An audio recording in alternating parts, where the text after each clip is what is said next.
Hello, everyone. Good morning, good evening, wherever you are in the world. Welcome back to the ESC Scot channel. I am joined by a very special guest. He is representing Serbia at Eurovision 2025 in Basel. It is Prince. Hello. Hello. Sorry for not wearing my crown now.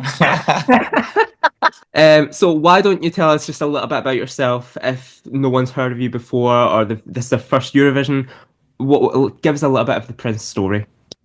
Yeah, okay, so I'm Prince. My name is Stefan. I'm from Serbia. I'm 31 years old. I'm into music from 2009, but Eurovision audience knows me maybe best from 2023 when I participated with song Teta Istoka. We were second in the main result, first for when it comes to the public votes. And we came back this year again, and thanks God we won. I'm still not aware of what's happening and that we are talking right now. So yeah. Obviously, I do have to say congratulations on winning the national final. You beat 16 other artists. Amazing feat to do. How has life been since you have won the national final? Thank you so much. First of all, it's hectic to be honest. I love what I'm doing, and it's not hard, but it's hectic. Every day as I wake up, I start doing things. First of all, we had a really short deadline from the final of the national selection to the 10th of March to make the revamp to send one shot for the whole new staging and a lot of different things. So every day is something like starting from the rehearsals, the stylings, the interviews, going from country to country. So it's dynamic and I'm enjoying it, to be honest. It's like I'm a kid, I'm in Disneyland and I'm like, whoa, what's this? What's this? Yeah, it must be a lot, but it must be so fun as well. I couldn't imagine it. Yeah. First of all, it's fun. Yeah, Yeah. definitely. The song you're going to Eurovision with is called Mila. Beautiful, beautiful song. But it was written for you, wasn't it? Like, what was the process like? How did you end up with the song? What was it like? So yeah, that's a good question. We actually started with two different songs before sending the song to the festival, and we started with some kind of like catchy, faster songs. But then I realized I'm not feeling it.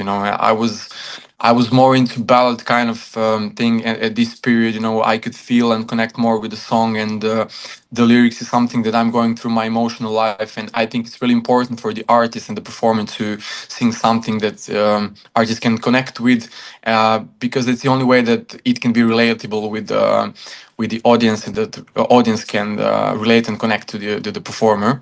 Mhm. And that's how we ended up with Mila, which is the personification of the desire for love. It's about the ultimate love, and we took the inspiration from the myths of the Eurydice and the Orpheus, and the struggle between good and the bad, the good and the evil, and it takes us to the deepest levels of hell, which is really important for us on the staging we are preparing. Let's stop there. I don't like to reveal everything, but Yeah. I really hope that the audience will catch up and recognize what we want to, what's our theme and direction with the performance we're working hard on so far. Yeah. Now, when it comes to your staging at the national final, you had the suspended moon. It looked really, really beautiful. And you had like the blue and red color palette and the kind of acrobat dancer with the red ribbon. Now, I don't know, obviously, I know you're not going to say too much, but are you keeping some elements from that for Eurovision, or are you changing it? What is the vibe we're going for in Basel? So we're changing everything. We started from zero. First of all, the song itself changed because we did a revamp with Željko Joksimovic as the co-producer, which is a big privilege. It's like a dream come true for me. And so as the song changed, we changed the whole concept, and the story of the little prince that we wanted to share on the national finals changed. So I don't think that there is going to be anything similar to what we presented on the national finals. So what vibe are we going for on the stage? Is it going to be same colors? I know you're not going to say anything, but is there anything like how would you describe it?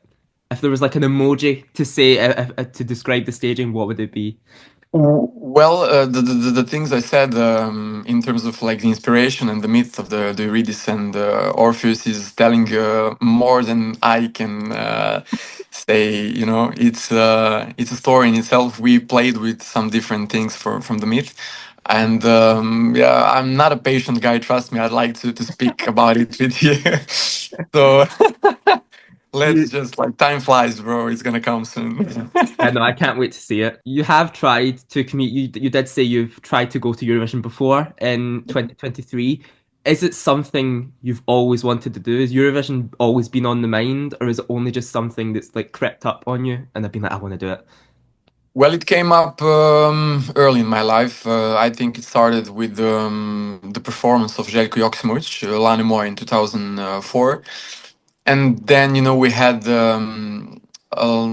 years in a row where we as a Serbia did great on the Eurovision. And we wanted to bring back that traditional Balkan sound that Serbia did not send for a while now. And I think that's something that Serbia is well known, especially in the Eurovision, and we had the best results with such songs. And I think the people appreciate when you come with something authentic from your region. And Mila is all about it. Well, as you say, you did mention the 2004 Serbian performance. Is there any other Eurovision performances or songs that Uh, have inspired you and your performance? Is there any ones that have made you go, I want to do that? Alexander Rybak, that's actually one of the. You know, I remember watching Alexander Rybak with a fairy tale on the Eurovision and thinking, like, damn, why am not older? You know, I want to go on the stage tomorrow. But you know, different things in life happens, and you just need to believe in your dreams and to stay persistent and to believe until the end. I really think that everything is possible if you believe in it 100% with your whole heart. That's how I ended up here. What, like, obviously, there's so much of the Eurovision experience that you say is fun, it's hectic, but you're enjoying it. What kind of part of the Eurovision experience, because we've got so much still to go until May, what part of it are you looking forward to most? The first rehearsals in Basel, you know, like the first impression from the crowd, from everything, you know, I just live for the music, you know, the moment you come up on that stage and feel the feedback and the voices and the music happens, you know, something magical happens in that moment, you know, I think that that's the true magic. I always ask this question to every Eurovision artist that I speak to. I get the opportunity to speak to, and it is so interesting to hear all the different answers that you get. I mean, we've had a wide array of answers from the artists this year. If you could, I'm assuming that you've heard some of the songs that are in Eurovision this year. I'm assuming if you've heard all of them. Um, which one would you choose to sing as your own if you had to? What song would suits you best? I think I would go with the Greece. Ooh, Yeah, yeah. I like Greece and Claudia. So yeah, definitely I would choose that song. I think the Red Sebastian. Yeah. He has a great song, and I'd like to sing that song as well. You know, I think you know I like singing different types of songs. I'm first of all pop mainstream pop singer, Mhm. but I think that people would sing from maybe different perspective if I would sing a song like that, and I actually think I would that song would fit me perfect as well. Yeah, do you know when I was first watching the national fight? Obviously, I saw you in 2023, but when I first watched the Serbian national final this year, I was Yeah. so expecting you to come out with the rock song. I was like, oh my God, rock or pop. I was so expecting it, and then you came out with Mila, and I was like, oh wow! Oh my God! So I was not expecting that. So it's like it's a juxtaposition, but it's so nice. This is the last question. What would it mean to you if people did vote for you in the semi-finals, made it through to the final, and you done well? What would it mean to you if you done well at Well, Eurovision? it would mean the world to me, you know, it would mean everything because that would mean that I connected to the people with the people and that they felt the whole message and the emotion.